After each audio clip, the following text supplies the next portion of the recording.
Hey guys, welcome back to Oregon Fishing Adventures. Today we're going to do something a little bit different. Rivers are really blown out right now, so getting out to fish has been a little bit difficult. I tried to get out on Saturday, fishing wasn't very good, and the spots were just honestly super limited, so I didn't really get any footage out of that day to put together a video. Today I decided we're going to do a knot tying video, and I'm going to show you guys my favorite knots to tie. I think they're super easy, super strong, and they all kind of have a little bit different purpose. But hey, if you guys are looking to learn how to tie some new knots, check this out. Alright guys, so we are in the greenhouse. This is the line that we are going to be using to show you today. Gamma Polyflex. This is 12 pound. I've been using this for steelhead fishing.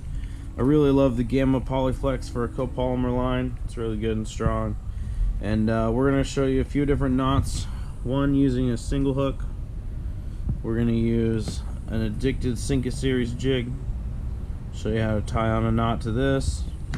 And we are going to use a good old-fashioned spinner. So let's get into that, and I'll show you what knots we're going to tie. Alright guys, so first one we're going to do here is just going to be with a regular single hook, and this is going to be a Palomar knot. I want to show you guys with my hands and a first person view, so that way maybe this will be a little bit easier for you learning yourself, so you can see how it would be with the hook and line in your hand versus a third party. So we're going to go through the hook here, and I don't double over my Palomar through the line to pinch it. Some people do that. I like to go like this. Make sure that your lines are parallel on top of each other, and then we're going to make a nice little overhand knot here. So we'll go like this, then this loop goes through the middle, so we're looking like this.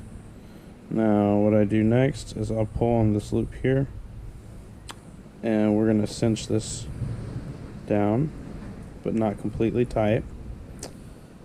Then we're going to run the big loop over the hook and back up the main line here. Going to wet the line, and then we're going to pull on the main line. It's going to make this loop come down here and tighten up just like that. And now we should have a really solid doubled over knot. This knot is one that you can definitely rely on running on a single hook, not have to worry about breaking off due to your knot. This one with the doubled over like that makes it very, very strong. Highly recommend knowing how to tie the Palomar knot if you do not already tie it. So definitely tie this knot. Palomar knot's our first one up for the day. Let's move into our next one. Alright guys, moving into the next knot, we got a little Addicted Sinker Series jig here, and we are going to do a uni knot on this guy. I like to use uni knots with the jigs because you can kind of position the knot to kind of help with how the jig is riding. So we're going to go from the right side through to the left. That's just personally how I like to do it. We're going to run these parallel next to each other, and then we're going to come back and make a nice little loop here. So you should have it looking like this. And I like to pinch right here where there's this little joint. That's a good holding spot. And then we're just going to run this through 5 times. 2, 3, 4, 5. And then we'll start to cinch this down. Give it a nice little lick. And then we're going to go all the way down the line. Boom. Got a nice little knot cinched up like that.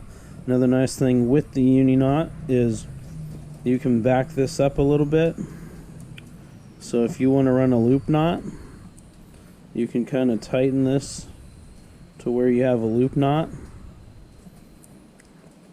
And then, like, the worst thing that will happen, you get a fish on it, starts running or something, your line's going to be in the water, so you don't really have to worry about it burning, but it's just going to go psh and slip down and have a nice tight knot there for you. So the Uni Knot is a pretty well-known knot. It's super easy to tie. If it's not in your arsenal of knots yet, it definitely should be.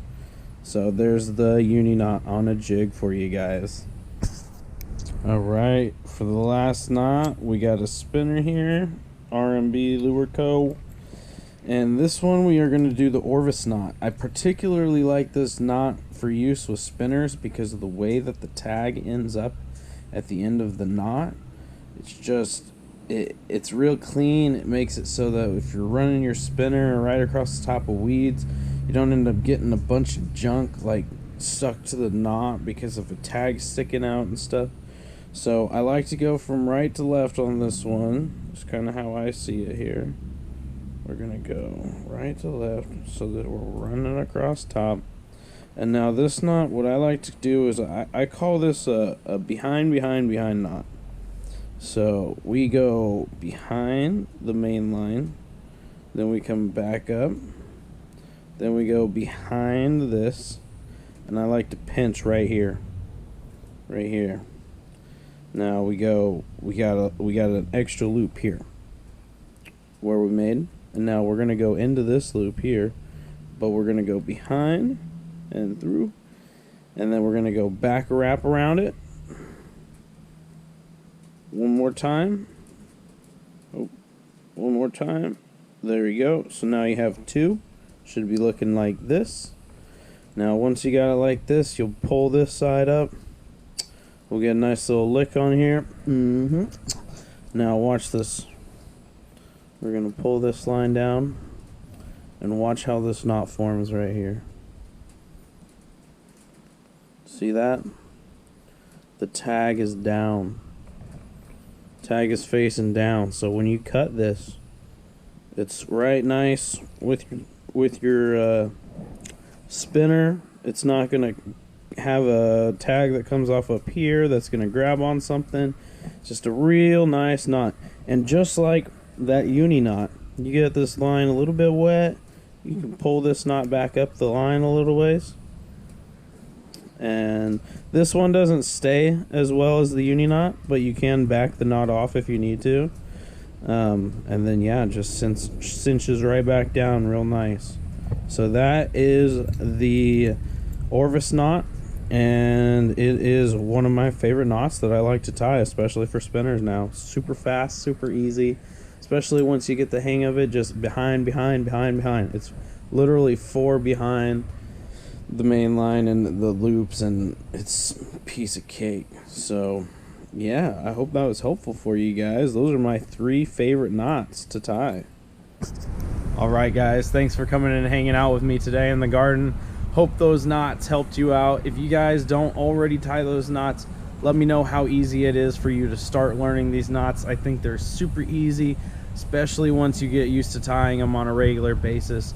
You tie them real quick, and they're just really versatile knots that you can use for a lot of things. So I definitely use them on a regular basis, and I hope you guys will too. If there's any other knots that you guys personally like, leave a comment down below. Let me know, what is your favorite knot that you tie? What do you think is the easiest knot to tie? And yeah, we'll see you next time, guys. We're gonna try to get out. We're gonna hopefully be able to get out next week, depending on how the water's looking. So if we can get a little bit of a drop in things, hopefully we can get out and go fishing. You guys know that I want to get out there and catch some more fish. So stay tuned till next time, guys. Thanks for coming and checking out Oregon Fishing Adventures.